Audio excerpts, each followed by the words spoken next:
Just shows you what a you are, doesn't job. it? You useless, you are. Yeah, Seriously, yeah. You're Yeah. like the rest. Yeah. Talk to that because you're not worth the I work, extension. mate. Mick Philpott was egocentric and had absolutely no remorse. A dangerous combination that would lead to a long history of violence.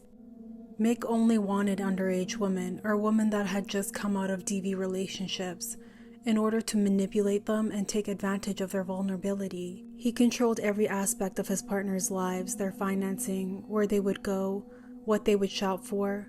Women were just slaves to him and objects.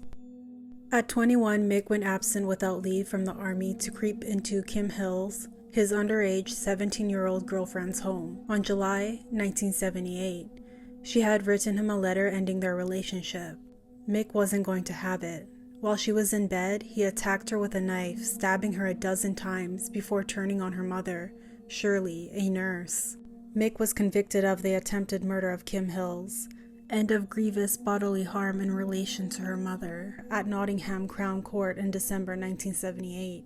A judge who jailed him for 7 years said Philpott was a, quote, dangerous young man, and once he was out of prison, he again proved the judge right. Pamela Lomax, a former wife, told police she would do anything for a peaceful life while they were together and prayed that he would find someone else. Well, her prayers were heard when Mick met Heather Coho, an underage 14-year-old. He met her at a fishing lake where he was a regular. Mick was 37 at the time. When Heather was 16, she moved away from her parents to be with Mick. In a short space of time, Heather gave birth to 2 boys. This apparently angered Mick because he wanted a girl. Heather said he used to beat me for that. He took it that it was my fault it wasn't a girl. Mick grew even more angry when Heather stopped having children. He desired to have as many as he could. He said, I wasn't a real woman as I couldn't give him the children he wanted. He was violent if he didn't get his way. He would hit me or lash out. I soon learned what his way was. When Heather tried to flee, he resorted to extreme violence, grabbing her, pinning her to the floor, and holding a knife to her throat, acting out his repeated threats to do to her what he had done to Kim. I believe this was his way of keeping me subservient to keep me in my place, she said.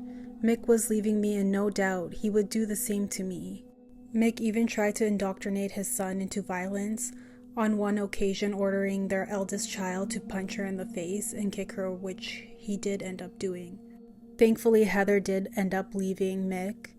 She fought for custody of her 2 children, and on December 23, 2002, she won. As you can imagine, Mick was pretty upset by this. He wasn't upset that he lost custody of his 2 children, but rather that Heather won and she left him. Mick went ahead and marked this day with a ritual of violence. After Christmas dinner, he would take down the decorations and smash up the tree to express his anger that Heather had dared to take 2 of his kids away. The 2 women he lived with, girlfriend Lisa Willis and current wife Mick Philpott, were both terrified of him. On March 2006, Mick Philpott and his family hit national headlines where Mick made demands for a larger house. At this time, he had 11 children living under the same roof. Mick said his council house was too cramped to accommodate his children, wife, and his mistress. He wanted the city council to rehouse them. He told the Derby Telegraph, quote, they always come up with the same excuses. They're just not good enough. I love my country, but at the moment I feel ashamed of it. I think the country is going down the pan. After my Get kids. a job. Listen, just shows you what a Get you are, a doesn't job. it? You useless, you are. Yeah, Seriously, yeah. You're Yeah. like the rest. Talk Yeah. to that because you're not worth the I extension. work, mate. In the same year, Mick appeared on the Jeremy Kyle show in which he revealed he was prepared to divorce his wife and marry Lisa Willis. He felt he would be doing her a favor as he did not want her to feel left out because she didn't have the family name. He also told the host that he was, quote, very, very defensive when it came to his family. Today I want to discover the man behind the headlines and uncover the truth about the guy who has been branded Britain's biggest scrounger. Well, the public didn't like him very much. They had already given him a name, Shameless Mick, for relying on benefit claims and refusing to get a job. Mick addressed this criticism. Do they know me as a family? Do they know my kids? I don't think so. Anybody who wants to see me, my other partner, and my kids They can come and stop with me for a week, and I guarantee after a week they'll be amazed, especially at the way my children behave. My children are brought up properly. Although the public thought many ways of Mick, that he was a pervert, weirdo, and a coward, a man who couldn't fight any man and only fought women, many people would agree that the children were good children, kind and always happy. They did believe that his children were taken good care of. However, like all his relationships, his wife Merit was controlled by Mick. Many people around her would try to get her out of the relationship, but she just wouldn't leave him. Oftentimes, the happy-go-lucky young woman would be covered in bruises. She was a 19-year-old single mother when she had met Mick. He became a father to her son, Dwayne, and they had 5 of their own children together. In 2002, the arrangements became even more strange when his 17-year-old mistress, who was also later Merritt's bridesmaid, moved into their home. Mick said he asked Merritt about it, if she was okay about it, and apparently she turned around and said she was fine, Lisa Willis said. He asked her in front of me as well and said, "I've asked you about Lisa moving in," and she said, "Yeah, I'm fine about it." When Lisa left him on February 11th, 2012, she took shelter with her children in a women's refuge. Of course, Mick snapped. He was mainly upset she took all of the children's benefits with her.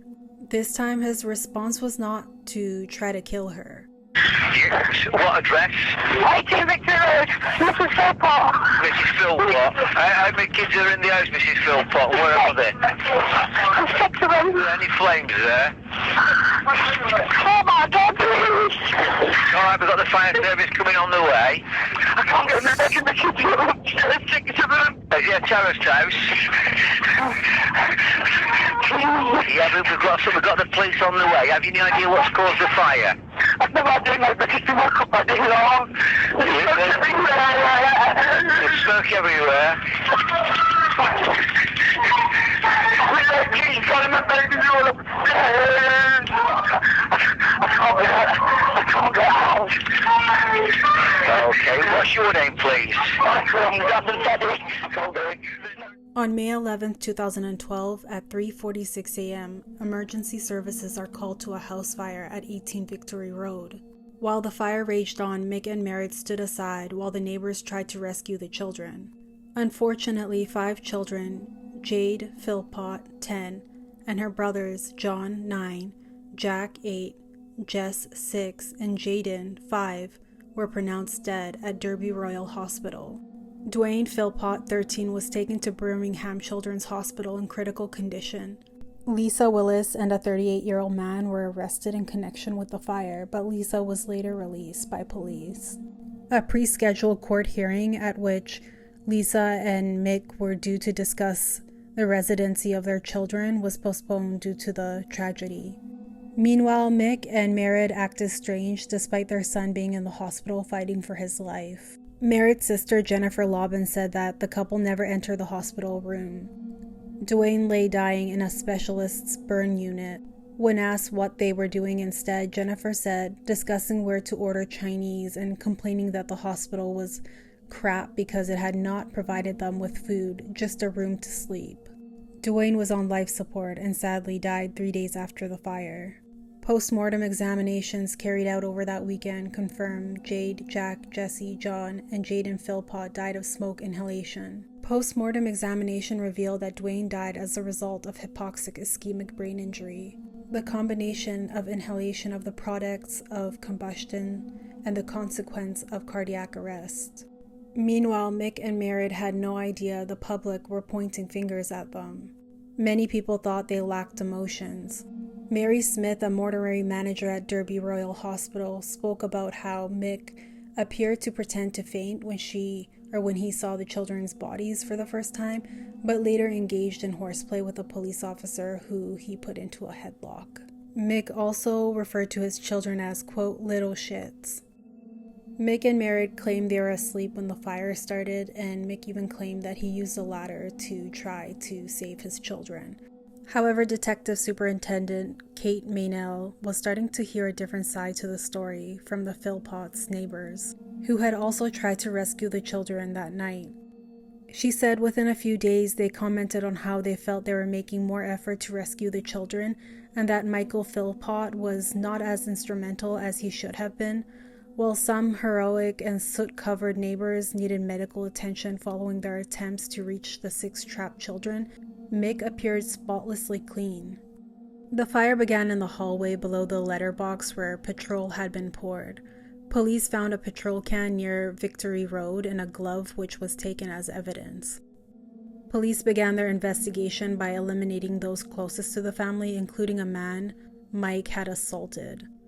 More than 5,000 statements were taken by the 88 officers working on the case. The police even checked on everyone who had bought petrol in a container within a 5-mile radius of the house in the days leading up to that fire. But their suspicions began to center on the Philpotts after they gave a press conference on May 16th. Assistant Chief Constable Steve Cotterill described Mick Philpott's behavior as the most astonishing thing he had seen in 3 decades of policing. "I would have expected him to be completely and utterly destroyed," he said. Instead, Mr. Cotterill said it was like watching an actor playing a part. It was a sham in my view. Mick and Merritt were given a hotel room to stay at, which police hid recording devices in. They wanted to find evidence to back up their suspicions, and well, they got what they were looking for because Mick was heard telling his wife, quote, "You make sure you stick to your story, and they're not gonna find any evidence, are they? You know what I mean?" I'll stick to your story. What? You know something? Have they got any evidence on you? They've got nothing on me. Nothing. The Philpotts did very little to hide the guilt, shopping, bragging about money, and even singing at a karaoke bar. Oh, and they had engaged in a food fight at the hospital.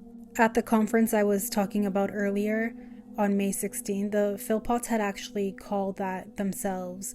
This was supposed to be to thank officers and people who helped out during the fire, but it actually made things even more suspicious. He thanked people, he thanked the community, but the most telling thing was he did not mention the children. The couple looked down and hid their faces. Merritt didn't even speak. Many people felt the whole thing was off. It was strange. It was over within 4 minutes. Mick even put on a show by pretending to faint in the hallway after the conference was over. My 3 oldest children, because they helping us to cope with what's going on. And then there's a young lad called Daniel Stevenson who tried to get in the house the same as myself, Joe across the road, and the Butler brothers. And of course there's the poor firemen, the police, the ambulances, the doctors, the nurses, literally everybody who tried to help save our children. They couldn't.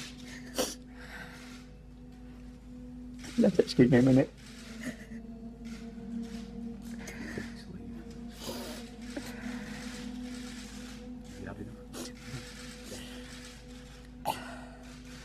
We've decided that through our son Dwayne, and unfortunately the last one to pass away, that we're going to donate his organs to save another child, which is what we want, because if you can save another child, that makes us happy. It takes a bit of the pain away. And we can't express our gratitude to everybody that's been concerned with the case, with what's been going on.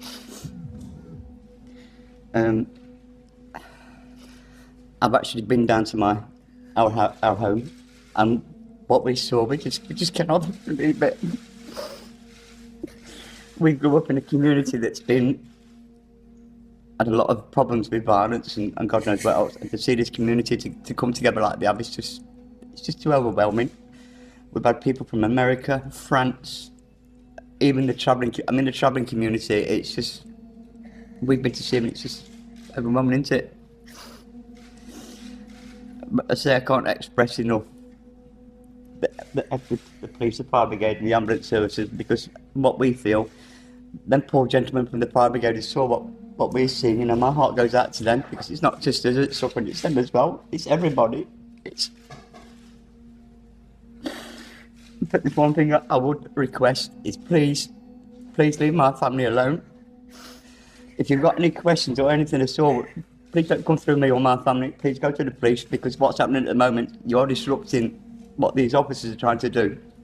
So please, I beg you, leave us alone and let us try and do it in peace and quiet. That's all I ask. Thank you. Mick was a narcissist. He had forgotten how to even show real emotion, so it was very obvious to see that he had absolutely no remorse for what he had done. 2 weeks after the fire, the couple was charged, and Paul Mosley, a friend of the couple, was also charged, having told a friend the plan had been for him to rescue the children. Each of the defendants also had petrol on their clothing. It was a very small amount, but the same used to start the fire. Mick and Merritt plotted to set the fire to their home to frame Lisa, and he also wanted to be a hero and save his children. There was just way too much petrol used, and Mick had also DIY'd the staircase with highly flammable materials, which made the situation even worse. Mick Philpott was sentenced to life in prison for manslaughter. He and Merritt agreed to a separation while behind bars, and the pair divorced in 2014, not long after they were convicted. After serving a minimum of 15 years, Mick will be eligible for parole in 2028. Merritt was sentenced to 17 years in jail and served just half of that before she was released in November 2020. At the time, friends said she was, quote, very much hoping for a fresh start and was set to have a new identity. At the time of her release, David Spencer at the Center for Crime Prevention said, "This is not justice." He added, "It makes an absolute mockery of UK's criminal justice system." She has served barely more than a year for each of the 6 innocent lives she has callously took away. Mick Philpott's accomplice Paul Mosley was sentenced to 17 years for manslaughter after the court found him guilty of helping to start the fatal fire. He was released in May 2021 but was recalled to jail over concerns surrounding his behavior. Paul was then released again in November 2023, with the parole board saying his imprisonment was no longer necessary for the protection of the public. He continues to maintain his innocence to this day. It's my life, my choice, and let's be honest, at the end of the day, there's thousands of men out there who would love to be in my position,